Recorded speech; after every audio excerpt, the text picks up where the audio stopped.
Halo? Halo? Ya. Ya. Pak Sur, Masuk. Ya, terima kasih. Terima kasih.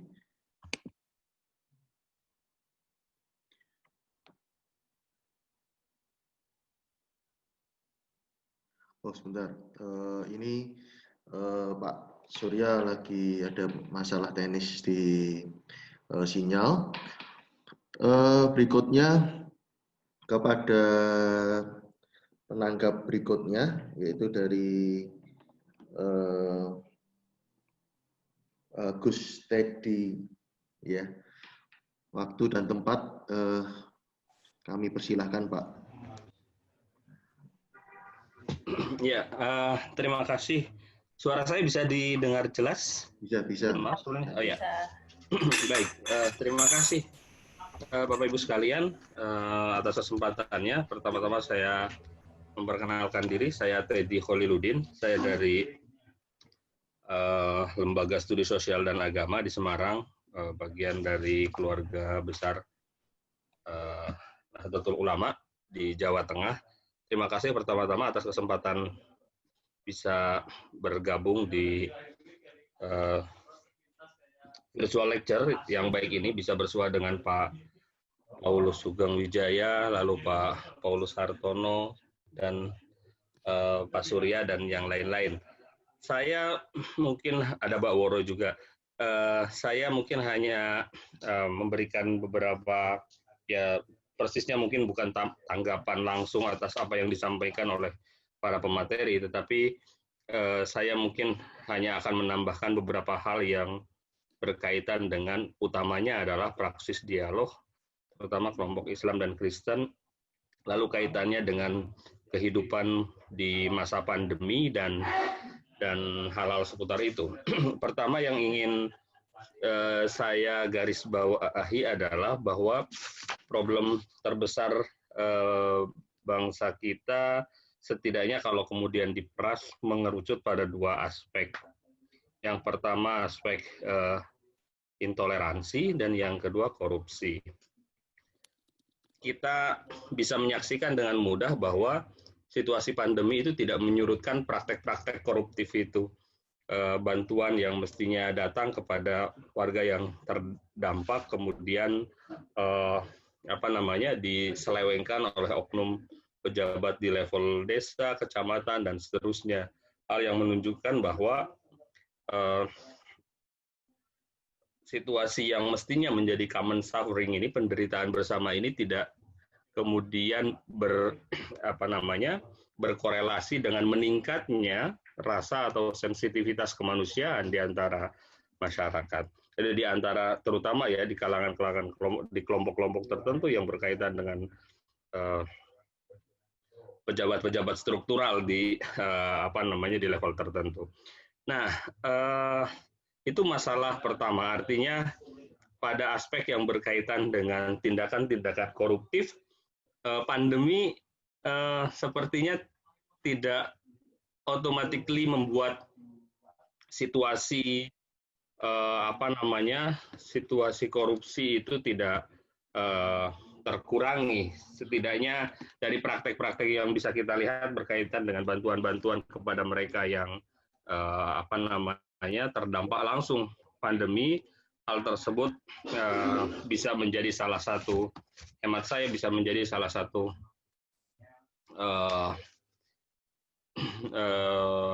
indikasi kalau kita masih menghadapi masalah yang sangat-sangat akut. Lalu yang kedua, ini pertanyaan menarik nih. Apakah kemudian level intoleransi juga secara otomatis menurun karena pergerakan atau mobilisasi massa dibatasi, atau mobilisasi kelompok-kelompok masyarakat kemudian dibatasi karena pandemi ini? Sekilas mungkin kita akan menjawab ya gitu ya, artinya intoleransi menurun karena ada himbauan pemerintah untuk tidak lagi melakukan pergerakan. Tetapi teman-teman, ada hal yang menarik yang disampaikan beberapa kawan yang melakukan riset-riset terhadap kelompok-kelompok kelompok-kelompok yang selama ini memimpikan negara Islam, bahwa pergerakan lalu rekrutmen lalu indoktrinasi itu masih berjalan di beberapa tempat di Jawa Tengah. Upaya-upaya tersebut berjalan, entah secara daring ataupun rekrutmen langsung, indoktrinasi langsung. Jadi mungkin ada penurunan dari sisi masif atau tidaknya gitu ya. Tapi kalau dikatakan bahwa pergerakan kelompok-kelompok intoleran yang saya pahami ya, yang saya dan teman-teman di ELSA kaji itu nampaknya tidak kemudian secara drastis menurunkan atau membatasi gerak kelompok ini. Setidaknya ada dua atau tiga kejadian yang saya saksikan langsung. Satu kebetulan yang sedang saya dan kawan-kawan dampingi soal pembangunan gereja di Kota Semarang yang tidak yang tidak kemudian menyurutkan kelompok-kelompok yang menolak itu untuk mundur karena ada pandemi. Jadi tidak otomatis demikian. Jadi tetap ada mobilisasi, tetap ada upaya-upaya yang bisa dilakukan untuk melakukan pengumpulan massa dan seterusnya. Lalu yang kedua ada peristiwa peristiwa di mana saya mungkin lebih tepat menyebutnya persekusi ya, persekusi terhadap mereka yang dianggap melecehkan agama Islam. Dan itu tidak dilakukan 1-2 orang ya, dilakukan secara masif oleh mungkin sekitar 10-an orang gitu datang ke rumahnya dan dan kemudian meminta orang yang dianggap melecehkan itu untuk menghapus postingannya, minta maaf dan seterusnya. Jadi begini intinya yang ingin saya sampaikan, bahwa kemudian pandemi ini mengurangi mobilisasi, iya. Tapi apakah kemudian kelompok yang yang selama ini memiliki concern untuk menjaga jarak atau untuk tetap menjadikan mereka itu sebagai musuh, itu tetap terjaga, ya, tetap terjaga. Isunya bisa macam-macam lah. Mereka bisa ada di isu ini, ya, bisa ada di isu COVID ini dengan segala upayanya, dengan segala strateginya, dengan segala framingnya, atau isu yang lain, isu internasional misalnya, yang yang dengan sangat mudah bisa dibaca oleh Bapak Ibu sekalian ini, misalnya isu kemanusiaan di Beirut, seperti biasa lah gitu ya. Isu-isu yang terjadi di Timur Tengah itu akan sangat mudah sekali dikapitalisasi oleh kelompok-kelompok ini, dan kadang tidak berimbang. Misalnya hari kemarin Wali Kota Tel Aviv menyerukan warganya untuk turun menyatakan dukungan kemanusiaan dengan membentangkan bendera Lebanon, padahal kita tahu secara politik Israel dan Lebanon itu masih sedang mengalami ketegangan. Tetapi kemarin itu ada refleksi kemanusiaan yang luar biasa ketika mereka turun bersama-sama membentangkan bendera Lebanon. Dan menariknya, fakta ini seringkali diabaikan oleh mereka yang sedang memanfaatkan isu ini. Jadi tidak kemudian cukup berimbang. Nah, itu yang ingin saya lihat sebenarnya. Jadi pertanyaan pokok saya adalah apakah kemudian pandemi mengurangi intensitas kelompok-kelompok intoleran atau tidak? Saya kira kalau disebut mengurangi, sekali lagi mengurangi, ya ada intensitas yang berkurang. Tetapi kalau hilang atau mereka kehilangan fokus, saya kira kok tidak. Karena masih ada ruang yang bisa dimanfaatkan, ruang-ruang medan pertempuran kecil yang bisa dimanfaatkan untuk untuk memobilisasi, melakukan pergerakan dan seterusnya. Bapak Ibu yang saya hormati, hal lain yang juga ingin saya garis bawahi, saya tertarik tadi dengan sharing pengalamannya Pak Paulus Hartono yang sudah saya jauh sekali, sudah sangat lama saya dengar kiprah beliau dengan teman-teman Hizbullah di Surakarta. Tapi begini, mungkin beberapa di antaranya saya pikir sudah cukup kenal, sudah cukup mengenali bahwa dalam kelompok yang tidak moderat, katakanlah seperti itulah, dalam kelompok yang masih menjaga jarak antara kami dan mereka, sebenarnya tujuan akhirnya itu juga tidak sama. Strateginya tidak sama, tujuan akhirnya tidak sama. Misalnya begini, misalnya dulu kita hanya mengenal Jamaah Islamiyah, pimpinan Ustadz Abu Bakar Ba'asyir. Tapi kemudian pada perkembangannya kita akan terkaget karena mendengar ada identitas baru, Majelis Mujahidin Indonesia misalnya. Namun Majelis Mujahidin Indonesia ini juga tidak cukup lama dia memiliki tidak cukup lama karena kemudian mengalami perpecahan. Lalu kita mengenal ada Jamaah Ansarut Tauhid, Jamaah Ansarut Syariah, Jamaah Ansarut Daulah dan seterusnya. Sehingga dari masing-masing itu kemudian memiliki agenda yang berbeda-beda dan terkadang satu dengan lainnya itu saling mengkafirkan, padahal masih ada dalam kolom yang kita anggap sama gitu, dari jauh. Tapi sesungguhnya mereka ada faksi yang sangat-sangat banyak sekali di sini. Termasuk misalnya di Solo. Di Solo itu kalau tidak salah ada sekitar mungkin lebih dari 20 kelompok-kelompok sejenis yang sekilas kita bisa melihatnya dalam satu kedipan mata, padahal sesungguhnya memiliki concern yang berbeda-beda gitu ya. Ada misalnya Laskar Ahlus Sunnah wal Jamaah dan seterusnya lah. Ada beberapa kelompok lain. Misalnya lalu ada forum, kalau di Semarang ada Forum Umat Islam Semarang dan seterusnya. Ada yang memang punya tujuan akhir Islamic State, tapi ada yang sebenarnya cita-citanya itu bukan itu, tapi mereka butuh pembenaran secara agama, butuh bungkus agama untuk melakukan melakukan aktivitas kesehariannya. Jadi variannya memang sangat banyak, sangat banyak sekali. Nah, ini yang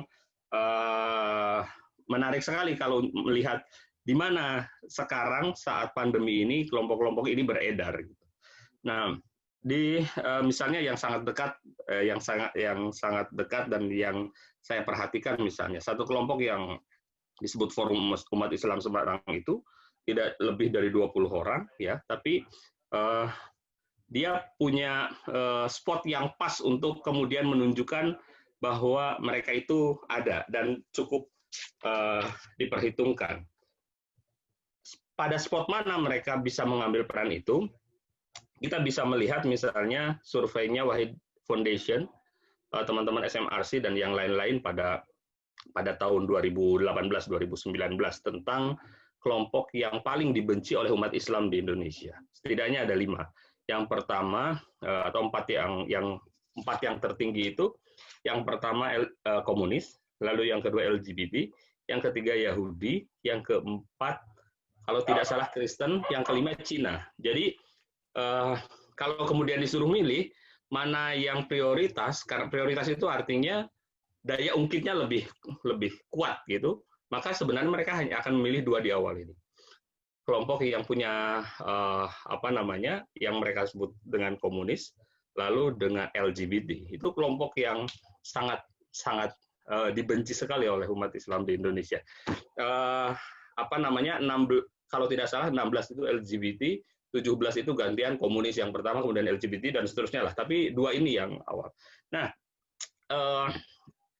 ini berkaitan dengan stigma yang disampaikan Bu Pendeta Mary sebelumnya, soal stigma terhadap mereka yang dianggap komunis dan mereka yang dilabeli sebagai bagian dari kelompok lesbian, gay, biseksual, dan transgender dan yang lain-lain. Nah ini ini bagian dari yang saya bahasakan dengan sangat sederhana sebagai ladang jihadnya. Kalau mereka sudah berhadapan-hadapan dengan dua kelompok ini seolah-olah sudah menjadi Muslim yang sempurna, Muslim yang kafah. Gitu.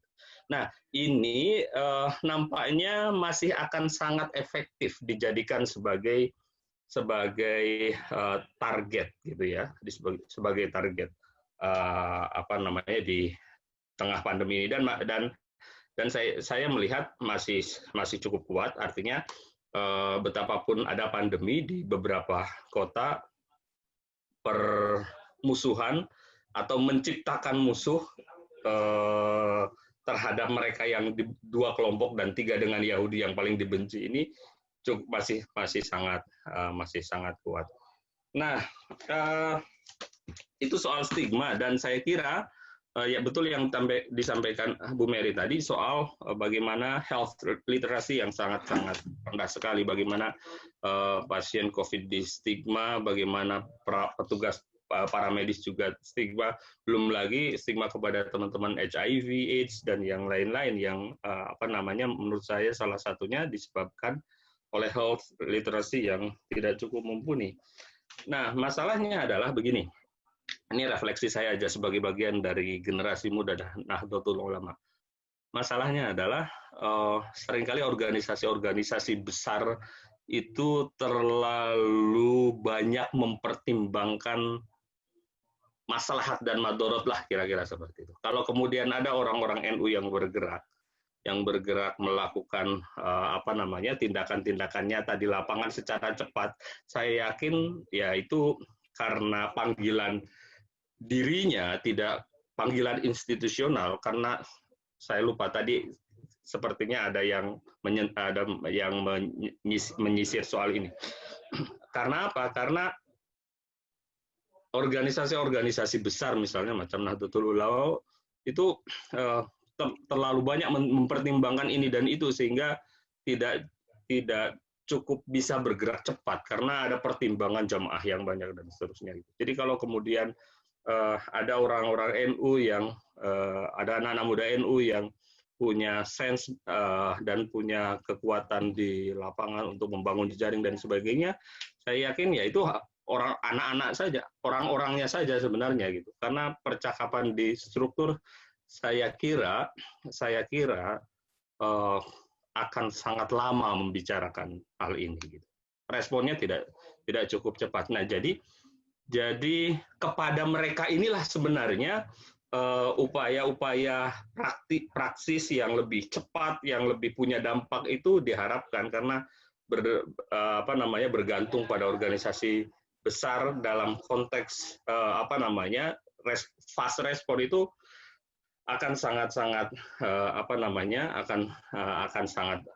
sulit sekali gitu, bahwa ada dinamika berorganisasi ya, tapi di sisi lain sebenarnya ada hal yang seringkali menjadi tantangan kami gitu, bahwa ya keinginan untuk melakukan respon cepat itu seringkali tidak diimbangi oleh kemampuan yang cepat juga secara organisatoris. Jadi praksis berdialog di level grassroots hemat saya itu lebih banyak dilakukan oleh kelompok kecil ini ketimbang organisasi besar yang kadang-kadang seringkali apa yang dilakukannya itu berseberangan dengan keputusan organisasinya. Dan yang terakhir refleksi saya begini, dalam hal-hal yang berkaitan dengan upaya-upaya membangun rekonsiliasi di level grassroots, negara masih belum menggeser perspektifnya. Negara itu perspektifnya selalu security based approach. Pendekatannya selalu bersifat keamanan dan ketertiban.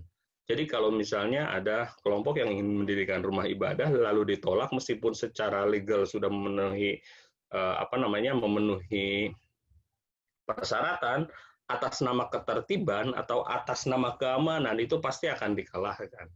Nah, jadi berbarengan dengan upaya-upaya di level kultural, saya kira penting juga untuk mengatakan kepada mengambil kebijakan bahwa pendekatan berbasis keamanan, pendekatan berbasis ketertiban itu perlu ditinjau ulang karena seringkali mengabaikan bahkan seringkali mengabaikan normatifnya sebenarnya. Saya kira itu mungkin ya tambahan dari saya. Pak Surya, sekali lagi terima kasih telah diizinkan bergabung meskipun ini memang orang Kristen itu nggak tahu kalau ini malam Jumat yang bagi orang NU penting sekali ini mencari berkah. Iya. Ya ini sejak pandemi ini kami kan menderita karena nggak ada tahlil, nggak ada selamatan. Giliran ada selamatan ini malah diundang nih orang Kristen ini memang Pak ya. Terima kasih Pak Surya. Ya, terima kurang kasih. toleran nih kita. Terima kasih Gus Teddy untuk refleksi-refleksinya yang sangat memicu dan memacu pemikiran-pemikiran dan refleksi yang sangat memotivasi kita semua. Ya,